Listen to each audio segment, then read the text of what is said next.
Imagina la escena. Roma. Finales de junio de 2026. El Papa León XIV convoca a los cardenales de todo el mundo, algo que no ocurría desde hacía años. Y en medio de un ambiente cuidadosamente organizado, uno de ellos, un anciano cardenal norteamericano, toma la palabra y dice algo que casi nadie se atreve a decir en voz alta.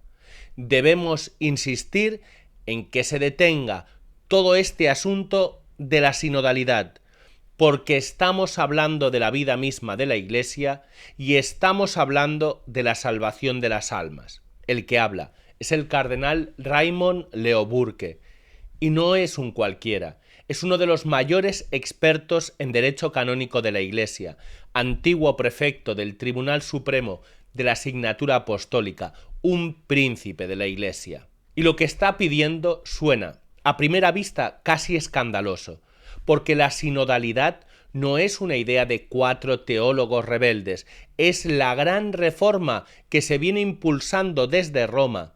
Entonces, ¿por qué un cardenal fiel que ama al Papa y ama a la Iglesia dice públicamente que hay que parar? ¿Qué es exactamente esta palabra sinodalidad que casi nadie sabe definir, pero que según muchos podría cambiar la Iglesia Católica para siempre? ¿Por qué se la ha comparado con una caja de Pandora? ¿Y qué tiene que ver todo esto contigo, con tu parroquia, con la misa a la que vas el domingo y con la fe que quieres dejarle a tus hijos? Quédate hasta el final, porque hoy no vamos a quedarnos en el titular, vamos a explicar con calma y sin complejos qué se está jugando de verdad. Soy Marcos Vera y esto es Tectón. En los próximos minutos vas a ver 6 cosas. Primero, ¿qué pasó realmente en ese consistorio y por qué Burke habló de un proceso muy controlado? Segundo, ¿qué es y sobre todo qué no es la sinodalidad? Esa palabra que no aparece en 20 siglos de historia de la Iglesia. Tercero, el fallo de raíz. Cómo se está pasando de una iglesia que enseña a una iglesia que solo escucha. Cuarto, la famosa pirámide invertida, el intento de democratizar aquello que Cristo quiso jerárquico. Quinto, lo que de verdad está en juego detrás de la palabra bonita, la agenda concreta que asoma por debajo. Y sexto, la pregunta que de verdad importa. Entonces, ¿qué hacemos nosotros, los católicos de a pie? Porque hay una respuesta y no es ni el pánico ni la indiferencia. Vamos por partes. Empecemos por los hechos, con rigor. Los días 26 y 27 de junio de 2026, el Papa León XIV reunió a los cardenales en Roma. Y aquí hay una primera cosa buena, que el propio Burke reconoció. Que los cardenales volvieran a reunirse era, en sus palabras, un fruto muy valioso. Durante años apenas se les había convocado. Que se recupere ese intercambio fraterno entre los consejeros del Papa es una excelente noticia. Pero junto a la alegría vino la preocupación, porque según relató el cardenal a The College of Cardinals Report, la reunión no se desarrolló como los consistorios de siempre, debate abierto, cara a cara, delante del Papa, sino con un formato sinodal. A los cardenales se los dividió en pequeños grupos, guiados por preguntas ya preparadas de antemano, y de cada grupo se sacaba un resumen basado en el consenso. ¿Y cuál es el problema de eso? Escuchemos al propio Burke. Los informes solo recogen aquello en lo que todos los cardenales coinciden. Piénsalo un momento. Si tú reúnes a los hombres más sabios de la Iglesia, pero solo anotas aquello en lo que todos están de acuerdo, ¿qué pasa con la advertencia incómoda? Con la voz que ve un peligro que los demás no ven. Esa voz se diluye, se pierde en el resumen, no llega al Papa. Burke lo calificó de proceso muy controlado. Moderadores aparentemente preseleccionados, poco espacio para la intervención libre. Y dijo que la parte más fructífera de todo el encuentro fue justamente la última sesión, la única que se hizo al modo tradicional, Debate abierto, sin guión, delante del Santo Padre. Fíjate en la paradoja, porque es la clave de todo el vídeo. Un método que se presenta como más participativo, como más de escucha, en la práctica silencia las voces que se salen del consenso. Y esto no es un detalle de organización, es en pequeño el retrato de lo que muchos temen que la sinodalidad haga en grande con toda la Iglesia. Y aquí llega la pregunta del millón: ¿qué es la sinodalidad? Prepárate, porque la respuesta es desconcertante. No hay una definición clara. Lo dice el propio Burke. No existe una definición de sinodalidad, ni hay una historia de ella en la Iglesia. Y lo reconoce, sin querer, hasta la Comisión Teológica Internacional, que admite que el término es un lenguaje novedoso, que ni siquiera aparece en los documentos del Concilio Vaticano II ni en el Código de Derecho Canónico. Ojo, y esto es importante para no confundirnos. Los sínodos, así, reuniones de obispos para asesorar, existen desde hace siglos. Eso es tradicional y bueno. Pero la sinodalidad, el sustantivo, la ideología, la idea de que la Iglesia es constitutivamente sinodal, eso es nuevo, nuevísimo. Y sin embargo, se nos dice que va a redefinir lo que la Iglesia es. Detente en esa palabra, redefinir. Se habla de una conversión sinodal, como si la Iglesia hubiera caminado 2000 años equivocada y ahora tuviera que dar un giro de 180 grados. Se habla de un cambio de paradigma. Y aquí conviene recordar una advertencia sabia. El pensador católico Plinio Correa de Oliveira hablaba de las palabras talismán, palabras elásticas, sin contorno fijo, que suenan bien. ¿Quién va a estar en contra de caminar juntos? Pero que precisamente por no significar nada concreto, se pueden llenar de cualquier contenido. Se usan, decía, para fascinar al paciente con un brillo nuevo y llevarlo mucho más lejos de lo que jamás habría pensado. Esa es la primera alarma. Cuando a una palabra sin definición se le pide que reforme la Iglesia de Cristo hasta sus cimientos, cualquier católico prudente tiene el derecho y hasta el deber de preguntar: perdón, ¿de qué me están hablando exactamente? Porque no se puede firmar un cheque en blanco a costa de la fe. Vamos ahora al corazón del problema, porque no basta con decir que la palabra es vaga. Hay algo más profundo y más grave. Toda la maquinaria sinodal gira en torno a una palabra mágica: escuchar. Hay que escuchar al pueblo de Dios, hay que escuchar las experiencias, hay que escuchar a las periferias. Suena precioso, ¿verdad? Y en un sentido lo es. Un buen pastor, por supuesto, escucha a sus ovejas. Eso lo enseña la Iglesia de siempre. Pero fíjate en un dato que da que pensar.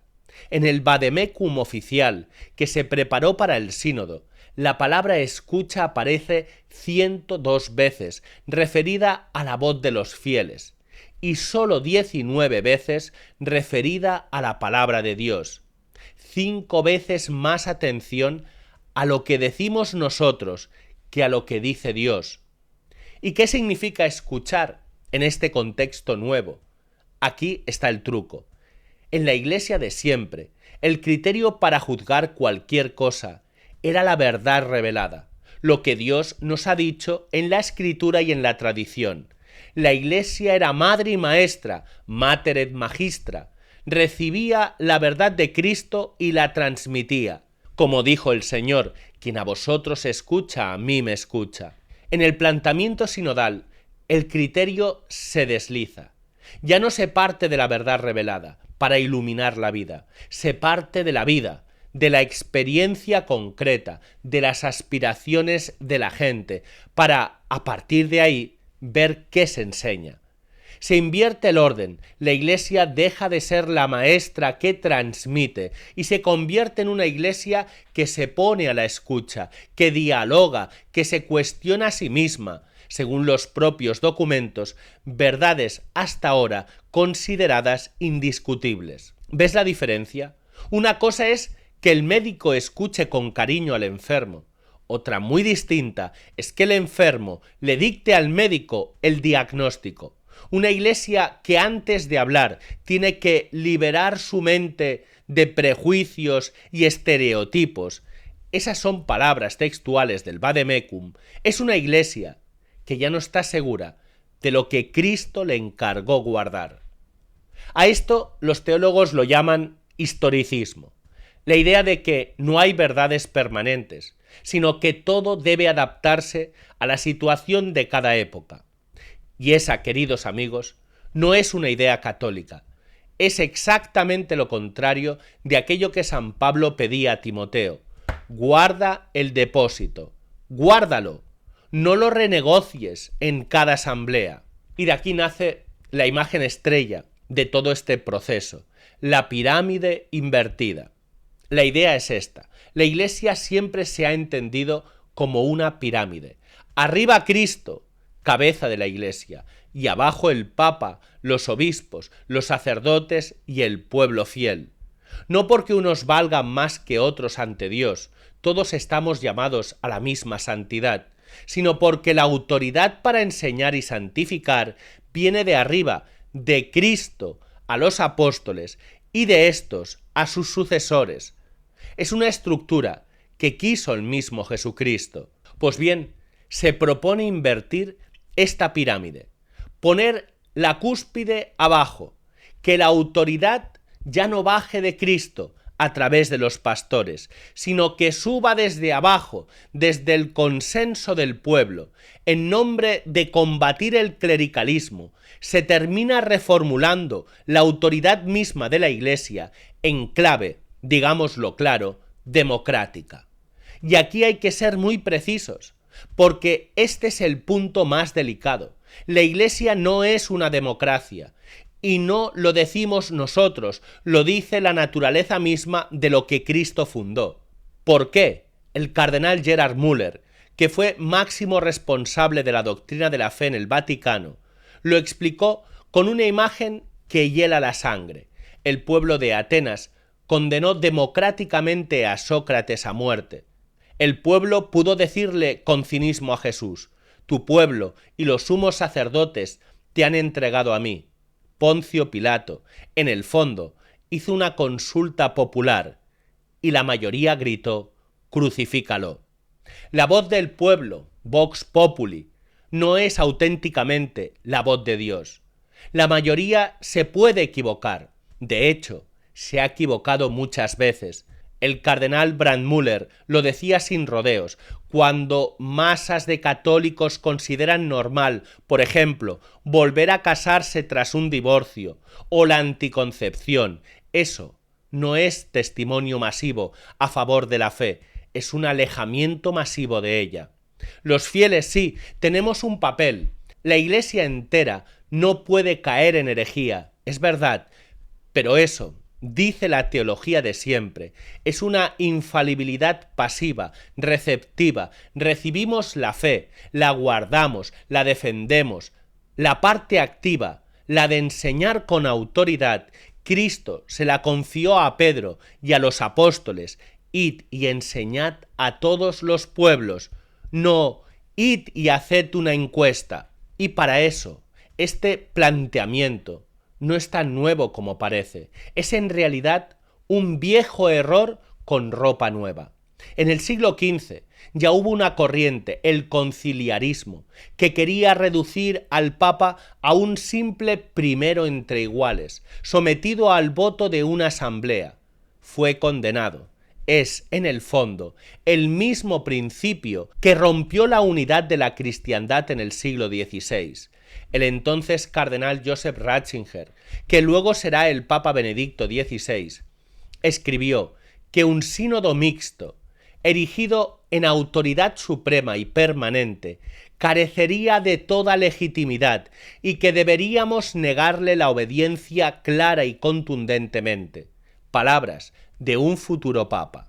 Llegados aquí, quizá alguien piense: bueno, todo esto suena muy abstracto. ¿Qué más da la estructura? Y es una pregunta justa. Así que seamos concretos. ¿Para qué se quiere usar toda esta maquinaria de escuchar? ¿Qué asoma por debajo? No hay que especular. Basta leer los documentos oficiales del propio proceso. Insisten una y otra vez en dar especial atención a las llamadas minorías marginadas, y hasta a un informe de la minoría que sería un testimonio profético. ¿Y quiénes son, según esos mismos textos? Los divorciados vueltos a casar, las personas en poligamia, y cito textualmente el documento de trabajo, las personas LGBTQ. Y sobre la mesa reaparecen, punto por punto, las viejas reivindicaciones, la revisión de la moral sexual, la comunión para los divorciados vueltos a casar sin nulidad, la bendición de las parejas del mismo sexo, el diaconado femenino e incluso, ya se dice abiertamente, la ordenación sacerdotal de mujeres, algo que Juan Pablo II declaró cerrado para siempre. Un obispo, Monseñor Marián Eleganti, lo resumió con una ironía demoledora. Dijo: pensé que la sinodalidad era algo nuevo, pero no, son las mismas sobras sinodales recalentadas por enésima vez desde los años 70. Democracia, mujeres en todos los oficios, revisión de la moral sexual, la homosexualidad, todo esto ya lo sabemos. Sobras recalentadas. Y el gran laboratorio de todo esto tiene nombre: el Camino Sinodal Alemán, el Sinodaler Weg. Allí una mayoría de obispos ha empujado precisamente eso: bendición de parejas homosexuales, sacerdocio femenino, comunión para los divorciados, democratización del gobierno de la Iglesia. El propio cardenal Müller, que es alemán y sabe de lo que habla, llegó a decir que algunos sueñan con otra iglesia que no tiene nada que ver con la fe católica y que quieren usar ese proceso no solo para llevar a la iglesia en otra dirección, sino hacia la destrucción de la iglesia católica. Son palabras durísimas de un cardenal. Y hay un detalle que a Burke y a muchos otros les quita el sueño, mientras a otros disidentes se los ha corregido con firmeza. A los promotores del camino alemán se los ha dejado avanzar. El cardenal Pell, poco antes de morir, escribió bajo seudónimo una frase que se ha hecho célebre. Antes el lema era Roma locuta, causa finita. Roma ha hablado, el caso está cerrado. Hoy el lema es Roma habla y la confusión crece. Esa es la verdadera caja de Pandora. No una palabra abstracta, sino todo lo que puede salir de ella una vez que se levanta la tapa. Y aquí viene lo que para mí es el argumento más contundente de todos, porque no hace falta imaginar qué pasaría si la Iglesia tomara este camino. Ya lo sabemos, ya se ha aprobado y el resultado está a la vista. ¿Quieres saber qué pasa cuando una Iglesia decide ponerse al día, democratizándose, revisando su moral, adaptándola al mundo? Mira la comunión anglicana. La Iglesia de Inglaterra emprendió su propio camino sinodal hace décadas. Gavin Ashenden, antiguo obispo anglicano, capellán de la reina Isabel II, que terminó convirtiéndose al catolicismo, lo contó así: los antiguos anglicanos, ya hemos visto esta trampa.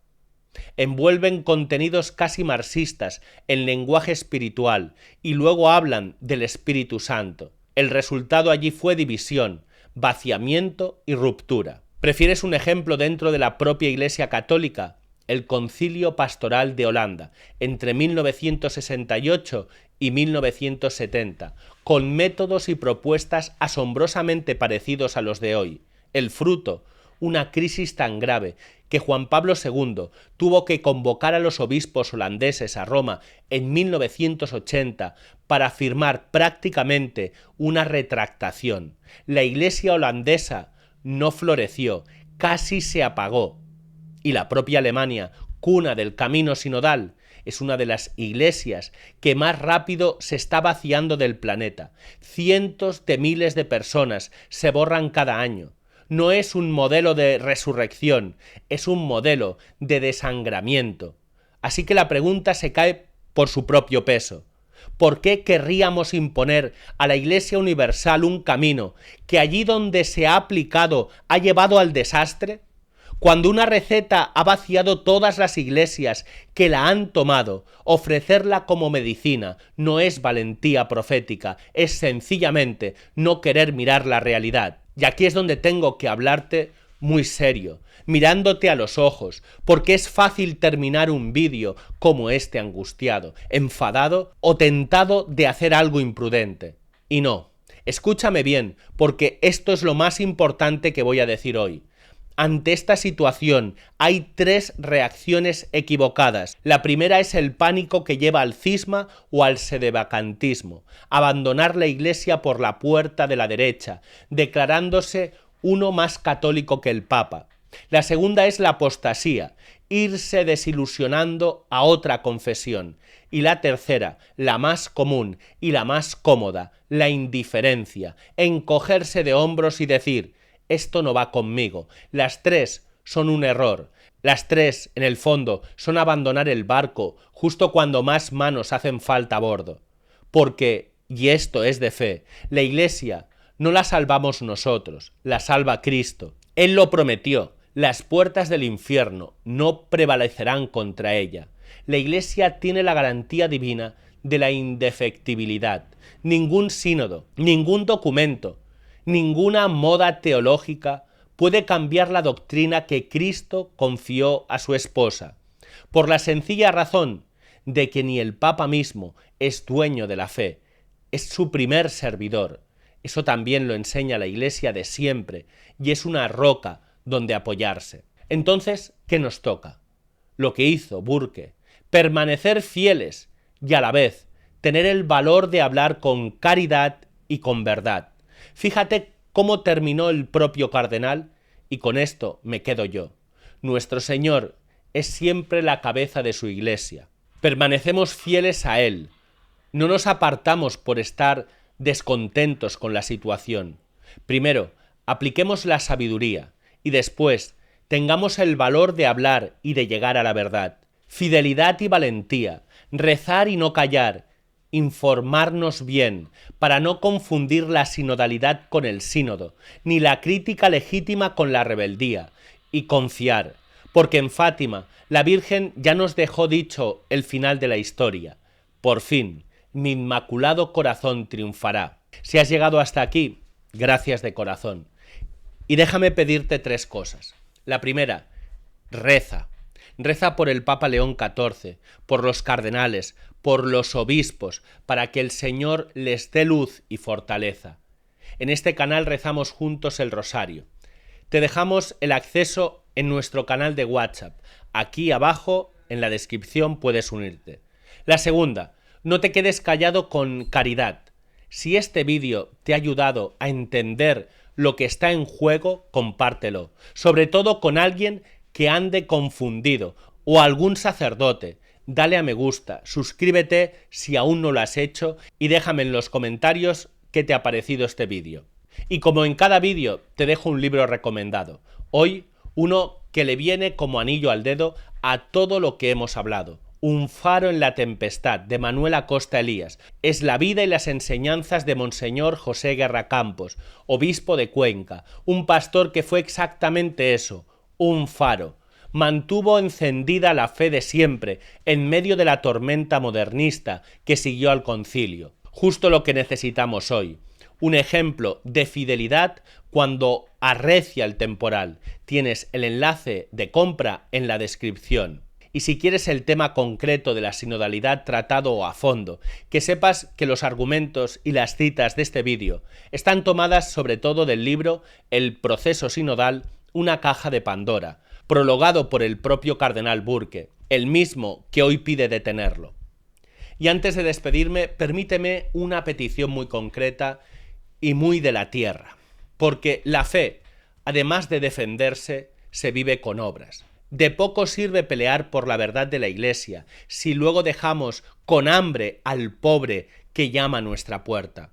En nuestro banco de alimentos de la Asociación Familia de San José atendemos cada semana a numerosas familias y a muchas personas que lo están pasando mal, en situación de vulnerabilidad.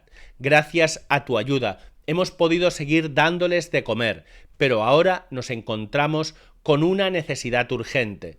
Necesitamos comprar 3 arcones congeladores de 700 litros. Son imprescindibles para poder conservar correctamente todos los alimentos congelados que recibimos y evitar que se echen a perder. Y esto no es un detalle menor. Cada alimento que se estropea es una comida que le falta a una familia. Puedes ayudarnos de 2 maneras. La primera, si quieres regalarnos uno de esos congeladores, puedes comprarlo directamente desde Amazon. Te dejo el enlace en la descripción. Necesitamos 3 unidades. Y la segunda, si prefieres colaborar con la cantidad que puedas, la que sea, de corazón, puedes hacerlo a través de PayPal, con el enlace que también encontrarás en la descripción. Cada euro nos acerca un poco más a conseguir esos 3 congeladores y a poder seguir atendiendo a quienes más lo necesitan, sea lo que sea que puedas hacer, incluso rezar por esta obra de corazón, que Dios te lo pague. Y a ti, que has llegado hasta el final, que Dios te bendiga, que la Virgen te guarde y recuerda, la verdad no se somete a votación. Nos vemos en el próximo vídeo. Hasta pronto.